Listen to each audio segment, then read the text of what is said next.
Hello बच्चों, कैसे हैं? आशा करता हूँ बहुत अच्छे होंगे। तो चलिए हम लोग बहुत जल्दी से असमान और समान समतुल्य या असमतुल्य परिमेय संख्याओं के बारे में जल्दी से सीख लेते हैं। कोई भी परिमेय संख्या है, जैसे दो परिमेय संख्याएं हैं, a बटा b c बटा d हमने लिया है, तो इसका हम अंश, पहले का अंश और दूसरे का हर, और दूसरे का अंश और पहले का हर की गुणा करेंगे। अब इन दोनों में संबंध ज्ञात करेंगे। इन दोनों में जो संबंध आएगा वही संबंध इन दोनों परिमेय संख्याओं में भी होगा। यदि इन दोनों में संबंध समान आता है तब ये दोनों परिमेय संख्याएं समतुल्य होंगी। यदि इन दोनों के बीच में संबंध असमान का आता है तो ये दोनों परिमेय संख्याएं असमान होंगी, अनइक्वल होंगी या इक्विवेलेंट परिमेय संख्याएं नहीं होंगी। तो चलिए एक उदाहरण हम लोग लिए हुए हैं, वो है 1/2 ऋण 4/8। चलिए एक बार समान परिमेय संख्या समझा देते हैं। हो जाएगा, और यहाँ 15 9 135, ये भी क्या है? इक्विवेलेंट है, समान है। तो इसलिए ये दोनों रेशनल नंबर्स क्या हो जाएंगे? इक्विवेलेंट हो जाएंगे, समान हो जाएंगे। हम कह लेंगे कि ये भी दोनों परिमेय संख्याएं क्या है? इक्विवेलेंट हैं। अब चलिए हम लोग किसी का भी चिन्ह बदल देते हैं। मान लीजिए इसका चिन्ह प्लस कर लेते हैं, इधर इसको हटा देते हैं, इधर इसको हटा देते हैं। तब देखते हैं क्या स्थिति बनती है। तो समान का देख लिया।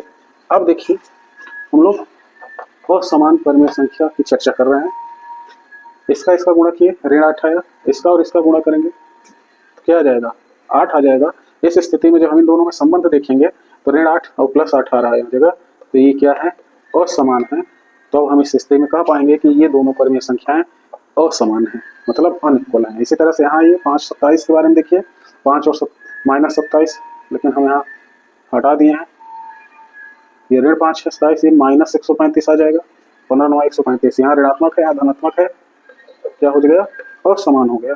जब असमान हो गया तो इसमें हम क्या कह पाएंगे? ये दोनों क्या हो गए हैं? अनइक्वल हैं, मतलब समान परिमेय संख्याएं नहीं हैं। तो यहाँ जगह आइए देखिए, ऋण 4 इधर 12, तो उत्तर किस में आएगा? ऋण में आएगा, और यहाँ प्लस में है, तो ये क्या हो गया? असमान है। इसलिए हम कह पाएंगे कि ये दोनों परिमेय संख्याएं भी आपस में क्या है? असमान है।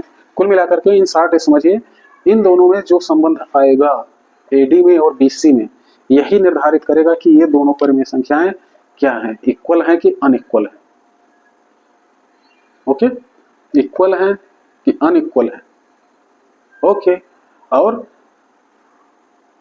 हु इज, मतलब कौन बड़ी है कौन छोटी है, इसका भी निर्धारण हम लोग अगली वीडियो में सीखेंगे।